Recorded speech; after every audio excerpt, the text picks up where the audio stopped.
Bonjour. Alors, le baccalauréat approche et avec lui, cette fameuse épreuve du texte d'histoire. On se retrouve face à un document qui peut paraître compliqué, des questions bien précises et bien sûr, la pression du temps. C'est normal de se sentir un peu dépassé. Mais et si on voyait ça différemment? Si on transformait cette épreuve en un véritable jeu de stratégie? Voilà la question clé qu'on va explorer ensemble. L'idée, ce n'est pas du tout d'apprendre par cœur, mais plutôt de se construire une sorte de boîte à outils, une méthode pour transformer le stress en confiance. On va voir comment, avec quelques techniques assez simples, on peut aborder n'importe quel texte d'histoire avec beaucoup plus de sérénité et, surtout, d'efficacité. Voici notre plan de bataille, en 4 étapes. Ce sont nos 4 outils essentiels. D'abord, analyser le texte, on va voir comment le cartographier. Ensuite, identifier l'auteur pour comprendre ses intentions. Puis, un petit point sur la grammaire pour aller chercher des points facilement. Et enfin, on apprendra à formuler sa propre réflexion de manière claire et percutante. Allez, c'est parti. On commence par la base, le fondement de tout, la structure du texte. Avant même d'essayer de comprendre le sens profond de chaque phrase, il faut savoir où sont les informations importantes. C'est vraiment la première étape pour prendre le contrôle du sujet. Au bac, la plupart du temps, on tombe sur un texte historique.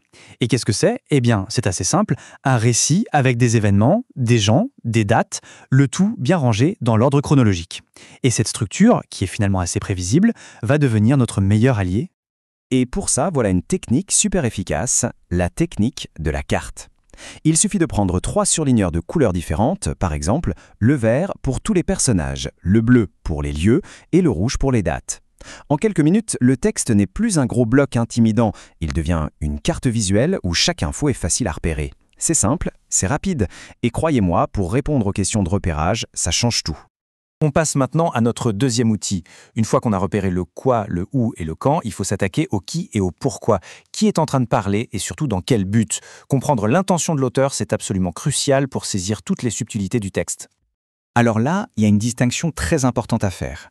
L'auteur a toujours un objectif de base, un objectif constant, informer. Ça, c'est la règle.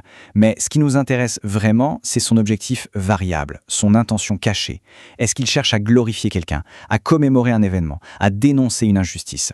C'est ce deuxième objectif qui va nous révéler la vraie couleur du texte. Et comment on repère ces intentions? Eh bien, pour glorifier, on va chercher des mots positifs, des éloges. Pour commémorer, petite astuce, on compare la date de publication du texte avec la date de l'événement. Si elles sont proches, bingo. Pour dénoncer, c'est le vocabulaire négatif qui va nous mettre la puce à l'oreille. Et enfin, pour rétablir la vérité, l'auteur va souvent s'opposer à une idée déjà existante. Ce sont de vrais raccourcis pour le jour de l'examen. Une autre question qui tombe tout le temps, quel est le statut de l'auteur? Ce petit tableau, c'est un guide presque infaillible. On regarde la source, si la date est complète, jour, mois, année, c'est un journaliste, s'il n'y a que l'année, c'est un historien, et si dans le texte on trouve des je ou des nous, alors là, c'est un témoin qui raconte ce qu'il a vécu. C'est tout simple, mais ça en dit long sur le point de vue du texte. Bon, on arrive à l'outil de précision. La grammaire, on a souvent l'impression que c'est là pour nous compliquer la vie, mais en fait, pas du tout. C'est ce qui nous permet de décortiquer la mécanique de la langue. Et maîtriser juste 2 ou 3 points clés, ça peut rapporter des points très facilement. La nominalisation. Rien que le mot fait un peu peur, mais en réalité, c'est juste une transformation. On part d'une phrase avec un verbe d'action et on la transforme en une phrase où le nom de cette action devient le centre. La formule qu'on voit ici, elle montre exactement comment la phrase se réorganise. C'est une sorte de recette de cuisine. Prenons un exemple, c'est toujours plus clair. La phrase « Les soldats ont libéré le pays » se transforme en « La libération du pays par les soldats ». On voit bien comment le verbe « libérer » est devenu le nom « libération ». Le sujet « les soldats » se retrouve à la fin, introduit par « par ». C'est exactement ce mécanisme qu'il faut savoir reconnaître et parfois faire soi-même. Ah, la fameuse question. À quoi renvoie le mot souligné? Les pronoms, en fait, ce sont juste des remplaçants. Ils sont là pour éviter de répéter tout le temps les mêmes mots. La clé du jeu, c'est de trouver qui ou quoi ils remplacent. Et pour ça, chaque pronom a un rôle bien défini. Ce petit résumé, il faut vraiment l'avoir en tête. Si on voit « il » ou « elle », on cherche le sujet de la phrase d'avant. Si on voit « le » ou « la », on cherche le complément d'objet direct. Et si on voit « y », 9 fois sur 10, voire plus, ça remplace un lieu. C'est un peu comme un code à déchiffrer. Et une fois qu'on a la clé, ça devient un jeu d'enfant. On arrive au dernier outil, celui qui va tout rassembler. Après avoir analysé le texte, décodé l'auteur et la grammaire, il est temps de construire sa propre pensée. La question de réflexion, ce n'est pas un piège. C'est au contraire une chance de montrer qu'on a vraiment compris les enjeux du document. Voilà un exemple typique de question de réflexion. Elle a l'air très large, elle demande une opinion personnelle, mais attention, il faut la traiter avec méthode. Surtout, pas de panique, la structure de la réponse est en fait très simple et très cadrée. Pour réussir cette question, il faut suivre ces 3 petites étapes. Numéro 1, on annonce clairement la couleur, on dit que c'est son opinion avec un « à mon avis » ou « je pense que ».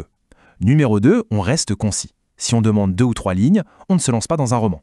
Et numéro 3, le plus important, on justifie, on explique pourquoi on pense ça avec un « parce que » ou un « car ». Une opinion bien formulée et bien justifiée, même si elle est simple, c'est la garantie d'avoir tous les points. Et voilà! Finalement, on se rend compte que l'épreuve d'histoire au bac, c'est moins une question de connaissance pure que de méthode. Avec les bons outils, une bonne approche bien structurée, on peut vraiment transformer cet obstacle en une démonstration de compétences.